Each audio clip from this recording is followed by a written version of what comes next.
It is 6:30. Going to call the meeting to order. We're having so much fun then. Y'all having way too much fun out there. I heard the expression about all the blank up here, and I didn't know whether it was us or the wall behind us. It's kind of hard to look at, isn't it? All right, we do have a quorum with Mr. Torres and Ms. Kaminsky absent. We're going to jump right into discussing the agenda for the 18th. Dr. Randall. The first agenda item is a consider adoption of the 2016-2017 budget. And as you can see, the general operating fund would be $247 million, food service $13 million, debt service $52 million. And of course, on Thursday at 6:30, we have a public hearing on the budget. And then, of course, the board will take action on the budget itself during the regular board meeting. Any questions?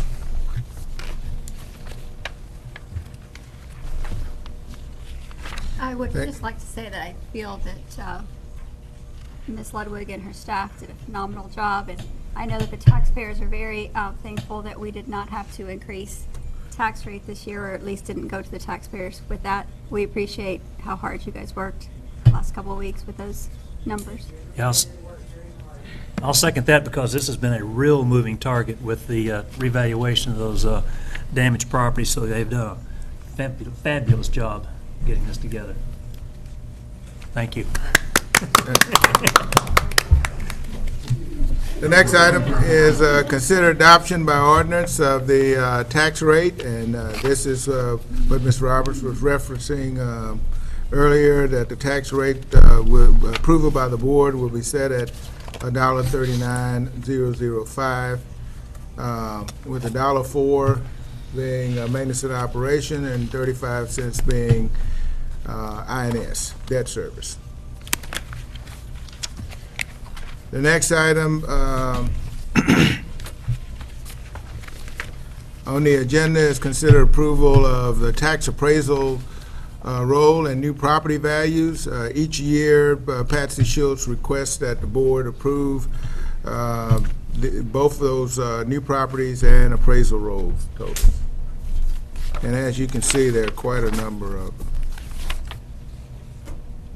I have one quick question on that. On page 36, down toward the bottom, it has 2016 accounts which have not had the 30-day protest, and there's a total taxable down there of $52 million. Is that still potential income to the district off of those, or is that? It's already calculated into our number. It's already calculated, even though, okay. Yes. All right, thank you. The next item is consider approval of the certification of 2016 tax year anticipated collection rate.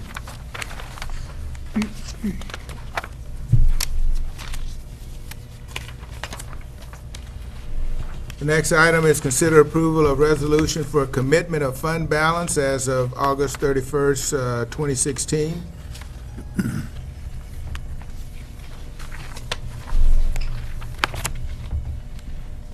The next item is consider approval of 2016-17 compensation plan.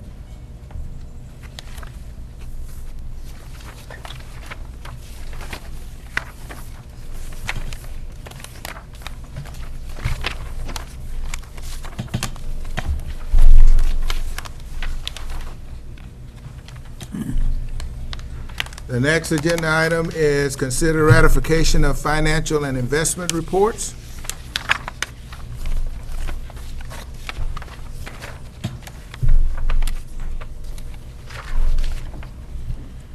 The next item is that we ask the board to consider approval of budget amendment requests, and most of those amendments are end-of-year adjustments that the finance department has to make.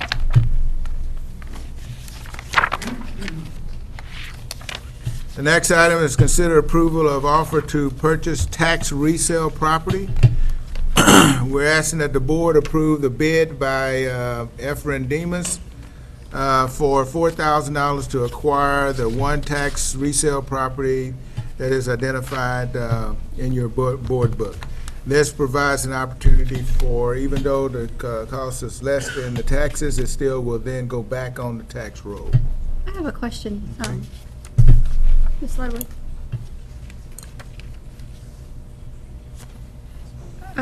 Once the final amount that we would be getting, we're splitting with that with Fort Bend County, is that correct? Yes, So and the city of Rosenberg. and the city of Rosenberg. So the bid amount, I think, was what, $4,000? Correct. And that was basically one of the properties that just goes up on the auction block, is that right? Exactly. And then we just take that money And I and split think it? that it was put up for auction, it wasn't sold, and so now they're taking additional bids. Oh, okay. And there are At some least I think that's fees how it that are happened. associated with that. That's one of the reasons why the total amount that the district gets looks lower than what you would think that it would be. Okay. There are some On- additional on- fees in there. On page 85, it outlines all those fees. And if had it been bid on the auction block, would we have to approve that, or is it just when it goes under this process? It's only when we're accepting a bid that's lower than the taxes that are due. Oh, okay. Thank you so much.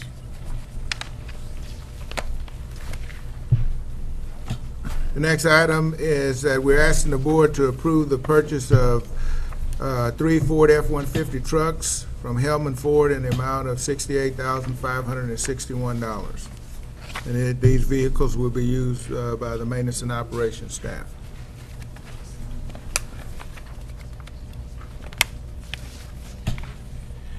The next item is consider approval of the 2016-2017 agreement with Memorial Hermann Community Benefit Corporation. Each year, we come to the board with approval of this, and we have these facilities located at Terry High School and at Lamar Consolidated High School.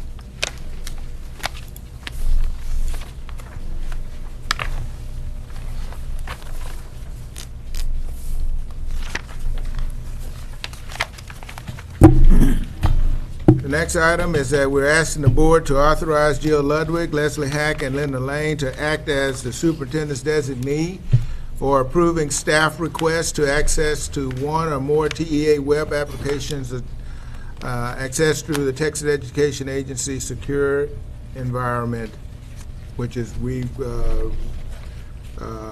call it TEAS. Is this something new, or is this, no, this is No. something we've had before? Okay, that's what I thought. Just new people. New people. There you go. The next item is we're asking that the board approve the resolution proclaiming September 2016 as Childhood Cancer Awareness Month in the school district. We're also asking the board approve a resolution proclaiming September 15th through October 15th as Hispanic Heritage Month in the school district.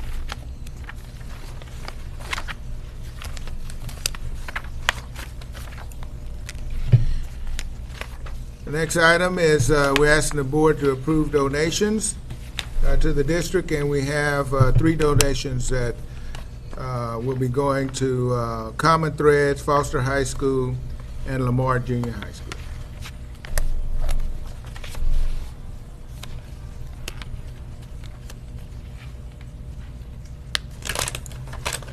The next item is discussion and possible action for the final scope of work and budget increase for the Terry High School baseball complex renovations.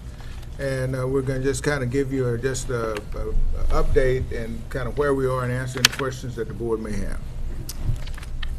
Good evening. Following up from last month's board meeting, you asked for some additional information and for some look at the Terry Baseball Complex for what we should be doing out there. We've actually looked at it from a couple different points of view, and we put a proposal, a proposed scope of work together for your consideration. The idea that we have the dugouts and the backstops as a primary scope of work that we do need to get going on to make sure that we're ready for the baseball season starting in January. We are in the process of advertising for that actually tomorrow. We're going to propose, we're separate the project into 2 phases right now, so we can get that work going. In case you decided to change the scope, we wanted to make sure that we had the baseball portion going. So that is advertising tomorrow, as we have on this page 1 for this scope of work. With the possibility of adding scope to the project, we felt that it was better to be able to do due diligence, make sure that whatever we design has the time to integrate everything. So we looked at a couple of features. One is the bleachers are an element that we proposed that could be changed, actually upgraded. They are old bleachers. There's no aisleways walking up to them. They're fine the way they are, but the minute we touch them, they won't meet ADA standards. So we have to look at that. Once we do that, it starts to affect other things. The site paving, that plaza area, the public area that we were looking at, we still want to do that, but that could be affected by new bleachers. Also, the press box that we were planning to put for the softball field would be in an elevated structure. If we do bleachers, we're looking at basically tying that press box to new bleachers. On the baseball side, it does have a press box that was going to be renovated and make for cosmetic looks. But if we do new bleachers on the baseball side, it would be very appropriate to, capture that and make that structure more compliant as well. So we've looked at those items as a proposed recommendation to deal with the bleachers and the press boxes in that fashion. Once we touch the bleachers, then we'd likely have the risk of the restrooms not being in compliance. So what we've proposed is to actually do new bleachers with an expanded restroom facility. So the restroom facility that you looked at in July had 2 toilets in the men's and women's each. And so with new bleachers, driving a relook at the Texas accessibility standards, we feel that we better upgrade those and make those just a little bit larger. So we're adding, I think, 4, going off memory, instead of 2 fixtures per men's and women's each, be 5 fixtures for men's. And that way that will complete that facility. The back restroom facility that we've talked about, that was in very bad shape, still needs to be ready for the start of baseball season. And so the district has directed maintenance to go ahead and do that, refurbish that right now so that it's ready. It's also usable for other sports accesses around that facility. So, but once we do this, we're basically separating public into the front and the players and coaches in the back. So it's good work that needs to be done. It still will complement the whole facility, but it still seems like that's the right way to go. We looked at lighting as a big piece. Oh, yes. Quick question about that further out restroom. Are we renovating that as still restrooms, or are we? Yes. Okay, because then there was some talk about using that as storage or something, but it'll be restrooms still. Yeah, we talked about that, but there's still a need for other fields that can access that, and it's much more economical and quicker for maintenance to take care of that, so that we can make sure we get it done. So that would be like an athletes and coaches restroom. That's the intent right now, yes. And I know we talked about it, but by bringing it into the bond program project, but right now we're proposing to do that through maintenance. We also looked at the site light, the field lighting. The baseball field has metal poles and lights. The metal poles are probably fine. The lights at some point will need to be replaced, but we're not including that in the scope. We think that is, right now, it's workable. At some point, we've noted that those lamps will probably need to be replaced at some point. The softball field, however, has creosote wood poles that really don't comply. They do interfere with how we want to do the layout of the bleachers and stuff. So we actually proposed to replace the lighting and the poles on the softball side. With that, we've looked at the fields themselves, and because there is, and I was out there on Monday, yesterday, there is some water in some places on it. Maintenance has looked at it. The trick we have is, unless we grade the whole field and just basically strip it down to bare, to make the undulations, if you start to put a little bit of field embellishment here and start to move the water, you almost have to start, and do a laser grid. So we felt that at this point, it's still being looked at, but we don't have that included in this scope right now. It still needs to be addressed. There are some drainage problems that we do want to address as well. So what we've done is we've actually put this concept together as probably our best shot at what we think would actually improve the facility for long-term, for public access. The seating with the bleachers will be handicap compliant, tied together with the press boxes, and then the whole facility will be, coordinated together. If you go this direction, then we would basically go into final design with that work. We'll bring it back to you for final approval, but we would bid that as a separate project a little bit later. It was never our ability to probably get the restroom session ticket booth constructed prior to baseball season anyway. We were always looking at doing that under construction. We will still work on how we time that together. So in a nutshell, we've looked at a lot of different things. I know it's a tough program to decide how we're going to actually move forward. But when we look at the budget, we have a $975,000 current bond program budget. By adding this work as we see it, it would add about $1.4 million, $1.425 million to make the total project a $2.4 million project scope. So with that, I'd be happy to answer any of your questions. You were doing some work last time we talked about reducing that initial budget to get it within, or the initial cost to get within budget, and I think you said something about asphalt rather than concrete. What does this proposal, is this concrete or is it concrete? Concrete. That would be our plan. Yeah. And we've actually moved the paving into the phase 2, so it's coordinated. That additional cost that we were trying to deal with in budget is included in this, in this number. So. And so basically, you took a 4-phase original project and condensed it down into 2. Yeah, 2 major projects. We still have maintenance working on the restroom facility that I know was talked about, whether or not that makes sense. Okay. The timing is part of it, and also, ideally the cost. To do it with maintenance staff, it will be easier. The field itself is still an open question, and that's a bigger issue that we wouldn't be able to do until the season's over.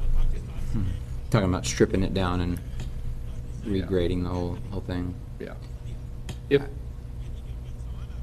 If that's the desire, that would be something we'd have to go back and do. Well, speaking of which, how is that going to impact the actual field? As far as if we went ahead and got started and then decided that it's holding too much water in too many different places, what's the compromise here? The good thing is the dugouts and the backstop that we have included in the first phase will be fine and untouched. That won't be impacted if you come back and do it.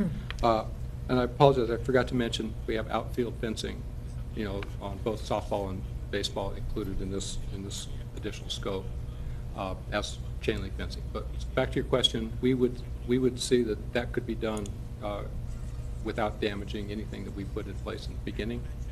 But it's a very finite grading issue. It's not very far off, but it does hold a little bit of water in a couple of spots. But it's not just in one spot. It would be in, you start to move the water, and it would be something that. Is it in the outfield or the infield? A little bit out in left field, and then the first base, between first base and second base on the gravel surface or the dirt surface. Well, that's easy. But that can be easy. That's easy. That's yeah, easy. but could you just? Could you just grade out? A section of the outfield.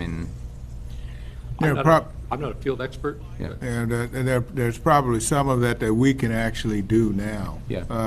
But that the mound and everything was actually done this past year and been brought up to speed.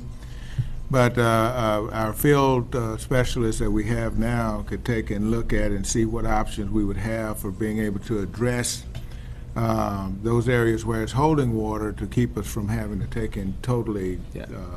And keep it out of this Right. project. Yeah. And you perhaps may not know the answer to this, but Mr. Rice might. How Is that field holding water, how's it affecting our current play on that ball field? Well, a day like today, things going like that, it's hard to get all that water off there. You don't drain it out there. Plus, it keeps your mowers off there for a while, so the kids aren't out there more often. So yeah, it can hamper practice and games. Thank you. I assume if we try to refurbish those bleachers, if we touch them, we're in trouble. You have to, you can't go in and put water treads on. It's start from scratch. And I noticed the design you had was much more sturdy than the understructure we have there. I looked at it over the weekend. Yeah. Just pondered that, and then the more I pondered it, I said, if you touch it, we're done. And that's quite honestly why it drives the restroom count up. 'Cause right now, the initial look is not touching the seating. We're actually supplementing the restrooms. Yeah, well, But after the minute you touch it, after looking at the location, the condition of that restroom, I would welcome additional restrooms. So I think that's the appropriate way to do it. Any other questions? All right, thank you very much. Thank you. Thanks. The next item is consider approval of geotechnical study for the practice pools at Foster High School. I will say that we actually have 3 separate recommendations here for each of the 3 high schools with practice pools, so Foster, George Ranch, and Fulshire, and they're all $5,500 to $5,400. Thank you, Steve. Very good. Any questions on any of the practice pools?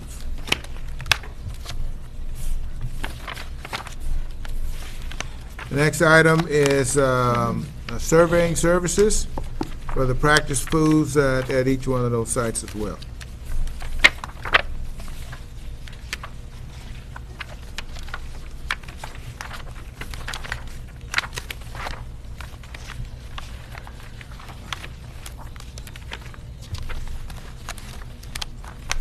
The next item is consider approval of schematic design for the practice pools at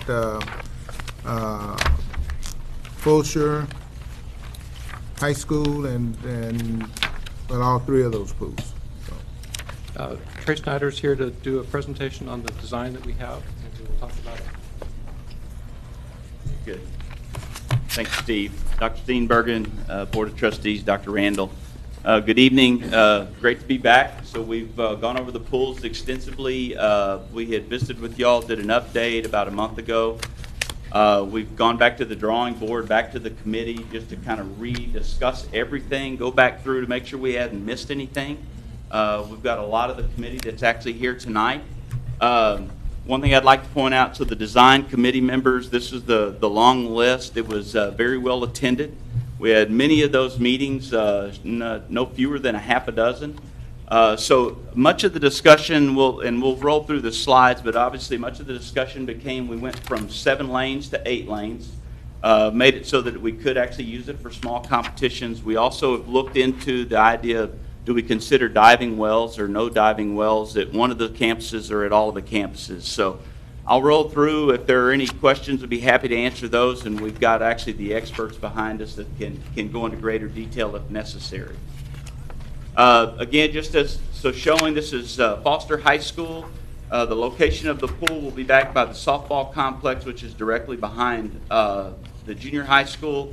The intent is for ease of access during school hours while other programs are going on. This is actually was the focus at each of the campuses. So for practices, for any competitions, as well as for the 4th grade swim programs. A little closer look at the pool site. So on the left-hand side is where softball is. We will add a parking lot. The intent is for the entry to be at what would be the northwest corner, north being to the left, for bus drop-off, be it for student athletes as well as for the 4th grade program.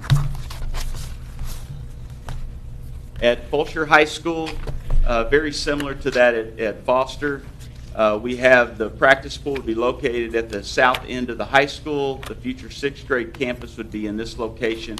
Again, a lot of this discussion was for access both before, during, and after campus hours. And a close-up look, we have the existing campus. The high school would be here. Their access point for students would be to come in. This would be the front door. Again, we have it set up for buses as far as drop-off, and the entry would be in the same location. And at George Ranch, it's a little bit different in that the pool in this case is at the south end of the high school, but at the far end of campus. Again, location to accommodate the use before, during, and after school hours, and a close-up look. So all of these buildings are all set up the same way, where the entry is at the northwest corner, the service yard is in the back, and then we have it set up for bus drop-offs at the front. Pool configuration. So looking at the overall configuration, again, we have it set up for 8 practice lanes, which is the darker blue setup.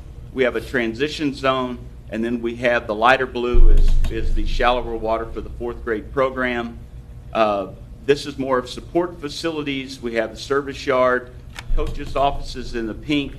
We have boys' locker room is in the light blue.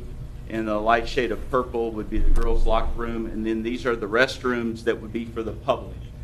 So there was much discussion amongst the committee. It was the desire to actually separate, because it could be used for competitions, would be to have it set up so that when we had visitors, they would sit along this side of the pool, that they would have direct access to restrooms without having to use the restrooms that the students would be using during competitions. And so that was their strong desire to split those. We also then converted so that it would be ease of use. They didn't have to add that much square footage to the boys and girls restrooms. We added benches and hooks that would be used for the 4th grade program. So their plan is that 4th graders come for their swim program. We're going to have shower heads that will be actually on the wall, so that when they get out of the water, they will be able to shower off. They'll hand them towels, and they will be able to go into their respective dressing rooms to get dressed to go back to school. We'll have an alternate plan. We'll show that at the end. The alternates, just from a cost standpoint, going through cost estimating, we're looking at the canopies off the front of each of these to be add alternates. This is a little bit more of a blow-up look as far as the building components. Again, the entry would come in. These would be the girls and the boys, or these would also be the men's and women's restrooms. We've got then the girls' locker rooms, boys' locker rooms, and then we have coach's office. So coach's office was situated with glass so that they could actually see down to the main entry. They also have access to see into the water. It shows a mezzanine, so above on the back side, there's actually a mezzanine area, which is where the air handlers will be located. And then this is a typical section. So the section will be, the pool materials will be similar to what we have at each of the campuses as far as the masonry, the metal skin on the outside. We'll have glulam beams, so it'll be similar to what's inside the existing pool. This is for corrosion so that we don't have any metal. Again, so at Foster High School, we'll run through the elevations. The exercise here is we want the architecture to match the existing campus. This shows the entryway would be at what would be the northwest corner. These are other views. So from the parking lot, if you're driving at Foster, this would be the main entry coming in on the west side of the building. Foster High School, very similar. Just the architecture is changed to reflect the existing campus.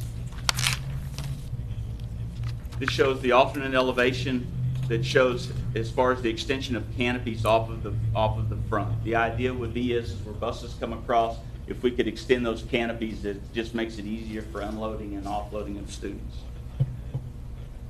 Is it just for weather conditions? Yes. So George Ranch base elevations, again, the same. The architecture would be to match that of the existing campus. And then again, the alternate would be to be able to add these canopies. If not, we would still have the entry. We just wouldn't have the canopies across the front of each of those buildings. And this gives you a better look across the front. So this would be where the buses would come across. It would just give them a much longer line where they could unload and offload it during inclement weather. close-up look of the pool. So this is the pool set up without diving well in it.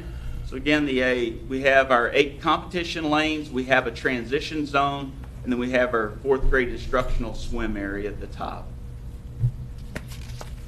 This would be a cross-sectional view of that. So the lanes, there's the lanes are 7 feet in width. This is the transition zone we're speaking of. And then we have roughly a 16-foot wide zone that would be 3 foot 6 inch water for the 4th grade program. So if with an alternate plan, if we go with the diving well, for clearance zone purposes, it would require that we would actually widen the building by roughly 5 feet 8 inches on this side to get the appropriate clearance behind a diving board. So it would add approximately 605 square feet. Later on, it's in an estimate, but estimators have come up with an additional cost of roughly $350,000 to $375,000 per campus is what would be the cost in order to add to both to deepen it as well as to widen the structure. This gives another look at the other campus. And so this gives you a cross-section of what it would look like with the diving well. And so this is to get the water to 12 feet 6 inches. So again, we're paying basically for a larger pool and for slightly larger structure. As far as, before we get into schedule, so a lot of it was kicked around as to what was really the desire and necessities.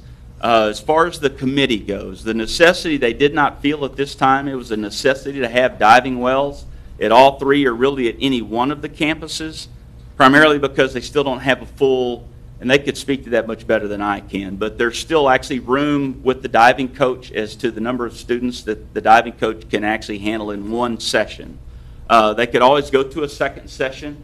There was a discussion about convenience with students having to travel from the far north end or south end of the district to actually come in to Lamar for diving purposes. That's what they're presently doing now. They felt that they could still accommodate the diving program the way that it's set up now. From a safety standpoint, the preference would be is to always have the diving coach available for diving. So they'd prefer to actually leave it where right now it actually stays at just the Lamar natatorium. At some point in the future, as additional high schools came on, the ability would be to add diving wells if there was a necessity at that given point in time. But so that was the broad discussion of all of it, that they didn't feel that it was an absolute necessity to add the diving wells at this time. Again, we went through much of the discussion. We had 2 additional meetings to actually go through that exercise. So where we're planning to go from here is we will ask for approval of schematic design at Thursday's board meeting. The September board meeting, we would come back with design development.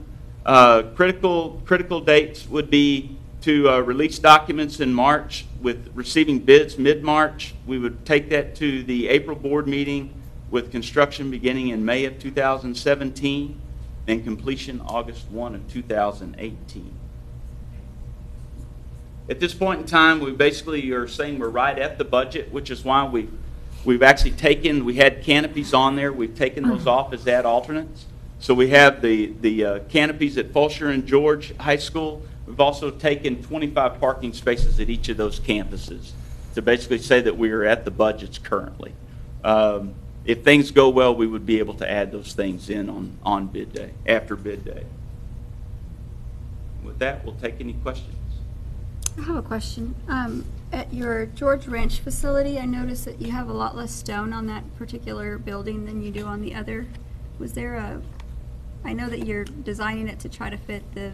To match, yes. Is that the case for the entire George Ranch building? Yes. Do they have a lot less stone?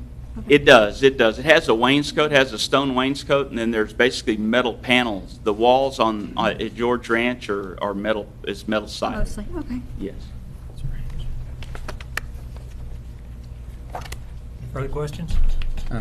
Thank you for addressing the concerns that we had. Yeah, thank you, and thank the staff for us cycling through this 3 more times for us. We really appreciate that. Clarifies things for us. Thank you.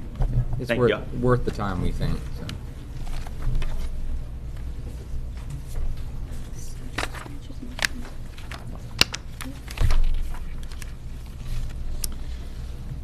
Okay. The next item is consider approval of accessibility standards review and inspection. And we're asking that we approve Winning Way Services.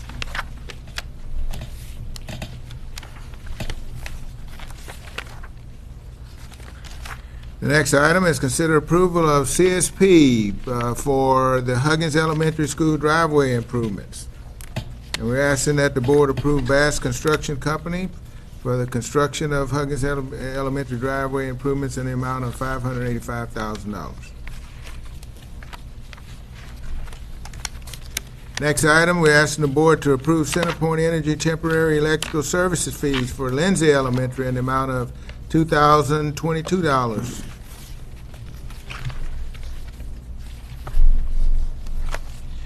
The next item is consider approval of CSP for construction of the new agricultural facilities number 2 and approve BLS construction for the construction of the new agricultural facilities in the amount of $2,724,725.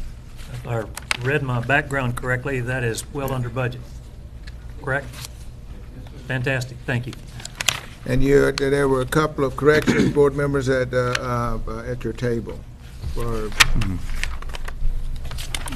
Next item is consider approval of construction material testing for the new agricultural facility number 2 in the amount of $26,000 to Terracon.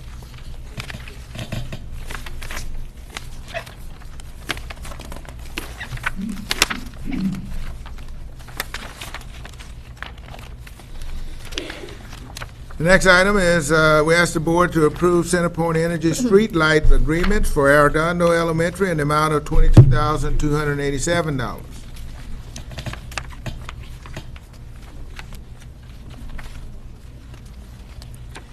The next item is we're asking the board to approve Calcemy surveying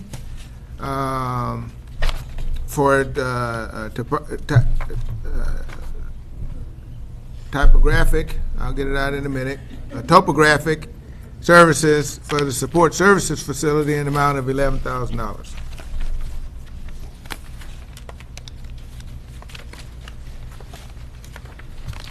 And we're asking that the board approve the new appraisers that have recently become certified, and we have 4 administrators that have met those qualifications.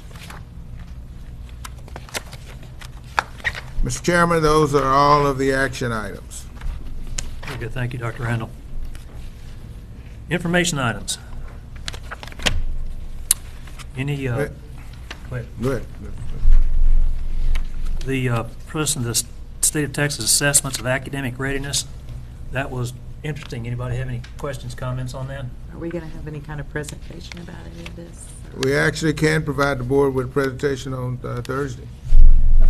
Or if you want to discuss those, we can talk about them this evening as well. We're happy to report this information because many of our campuses really and truly did a good job this year. And as you know, all of our campuses met standards. And we had some campuses that made some significant improvements this year.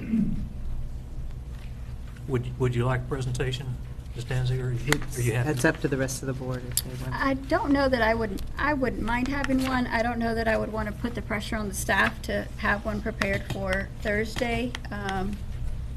So I'll just study mine a little bit more carefully. All right. But actually, that's not pressure.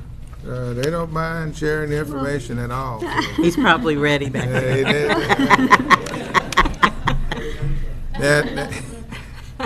So we actually can do that. That's certainly. I would like a little. Okay. All right. Great. And I think it would be interesting to see some of it. Thank you. And then we have the board policies first reading. This is the 4 policies that we're proposing to revise that a subcommittee worked on. One of that will be of interest to the audience is here. If we pass that, it will allow discussion by the audience on our workshop nights on the action items. So after you hear us discussing the action items, it would give the audience an opportunity to address the board against those specific action items. So that would be a little bit different and give the community a little more time to participate with us, not just on the Thursday evening, but also during the workshop time. So if the audience has something to contribute, we'd like to hear it.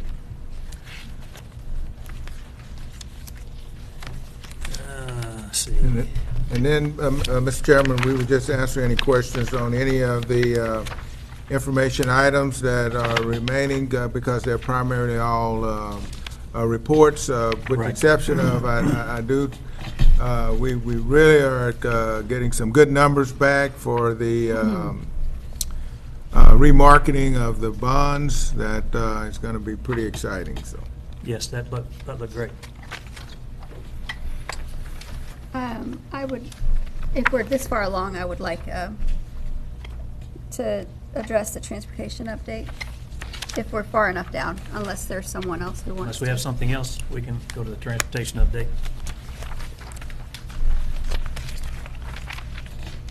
Sorry, Mr. Jones. Okay. I kind of had a feeling this was coming. I guess it's not really about this month's report. It's No, about wrong. next month's report. Are you just getting any sleep? That's I'll sleep in September. You just, specific question? or- No, not a specific question. I just want to get a feel for how you're feeling right now. Bit nervous. Good job on no accidents in July and June. Got them through summer school. Thank you. We actually ran quite a number of buses in July. For summer and school. June. I saw some buses out today. I imagine that they were out. We had a few out, the majority of them ran their practice runs on Monday. I saw them We had a on few- Monday in my neighborhood, yeah. And we had some calls, generated calls. One guy was calling and said he lived in Fort Bend ISD and didn't appreciate that Lamar bus in his neighborhood.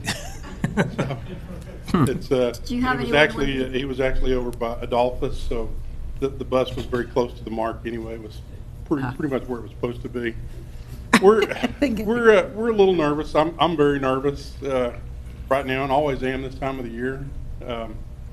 But I think right now the staff is telling me that we're in about the same shape, personnel-wise and having the routes covered that we were this time last year. We've got all the routes covered. We have one of the big concerns I know is always what we call the doubles or the comebacks, where a bus has to load up and take some kids home and then come back in the afternoon. We only have one of those right now that, and that's as of this moment, that we have scheduled. And Jerry, I'm sorry, it's a Foster run, but that one's going to be a very quick one. They'll load at Foster, go to Kingdom Heights, come right back and get Briscoe and Wertheimer. So it'll be very quick. Kids won't be waiting there very long. And we have people in training, going through the process. But we have a guy now that is ready to take his driving test, and he's got a date in September. So that's kind of the holdup for us, and it's a statewide DPS issue. But our big push has been trying to get good information out to everyone. We flipped the switch, I guess, on the E-Link. That was last week. The days are all running together at this point. But we found one little problem. It was fixed very quickly, and we've got good information out there on the internet. One thing that we're doing now and going on actually right now is trying to get that personal information out there. We have our drivers going to all the elementary schools, meet the teacher nights. So each group of drivers for every elementary school are going, they have a table set up where they get to meet the parents and the students and get the information. The parents and the kids get to meet the driver, which I think is a good thing. I've done it in the past a lot. It lets that parent know and see the face of the person who's going to take their child off on Monday morning, and that's very cool. So the one waiting on skills test, that's the one you said that would be September eligible to take her out, and then you have 5 ready to take routes, and then the 4 that are in training. When Are they different phases, or are they all training together? Or? They're in different phases, and again, that report was as of the end of last month. We have some additional people that are in training now. Okay. We have, I think, 3 more that are ready to start before the end of the week. We'll start another group in the classroom training, and it's, you know, for us, it's just a continuous process, and we do that all through the year. Thanks. I have a question. How confident can our parents feel about the information that they are accessing online about the times that their children will be dropped off, et cetera? I know that there's already been some confusion on times. So let's say, for example, one parent looked 3 weeks ago and it was a specific time, and now she's looked again and the time has changed by about 30 minutes. I'll go with them already. I don't know what would have happened 3 weeks ago, because the link was not active 3 weeks ago. There would have been no information So for her. perhaps that could have been old to get it. information that they accessed? Well, it was turned off very early in the summer, I think right after school was out. And it could have been early in the summer and she said 3 weeks ago. I mean, We're Since confident the time that the schools information, changed, the times changed. we're confident that the information is correct. okay. We're not confident that that's actually going to happen the Right. first week of school, because it takes Sure. longer. But the principals are working with us. We're going to start loading the elementary earlier, those first few days of school, trying to get the buses out at the normal time that they would leave during the school year, and then that'll go back to normal, you know, after that first week or so. Because we understand that's a concern for parents when the internet says the bus will be there at 3 o'clock, but if we don't start loading early, then the bus may not even leave the campus till 3 o'clock, and mom's nervous about that. But we have, we've hired some substitutes to come in and help us man the phones and get the phones answered quickly. They're starting this week and will continue through next week, just trying to get their questions answered as quickly as possible. Are you going to have teachers or personnel from the different elementary schools riding the buses again? They are. And you're doing the CARD program with pre-K and kindergarten? And kindergarten. Okay. And the parents are all aware of? And they're, you know, they're getting that information again. From as their we speak, kindergarten teachers. From the Meet the Teacher. Okay. All right. And we're requiring that as well from anybody if they go home with a neighbor or an emergency, or if they're going to daycare, the daycare has to hold that card as well. Sounds good. And they may have to make some adjustments as far as routes, just simply because on Monday, past Monday, we enrolled our 30,000th student at Magnell Elementary School. As of a little while ago, we're at 30,807. So in just that length of time, we've enrolled over 800 kids. So. Yeah, we've made this year's goal almost already, year end. Not helping my nervousness. I know it. We can hardly wait for your next month's report. Nerves just mean you care. I hope I'm here to give it to you. We have all the confidence. Ms. Roberts, you asked last month, was there anything that needed from the board? And really, you know, during this first week, y'all know what it's like. Just patience and understanding would be helpful. Thank you.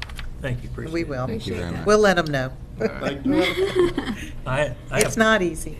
one other quick question on the Fulshear and the high school and junior high school.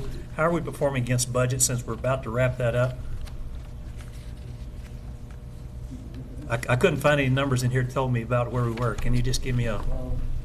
Right now, it's going to be right at the budget, so when we come back, it's not going to be a whole lot of DW change order. It's going to be right there. And then what we had in the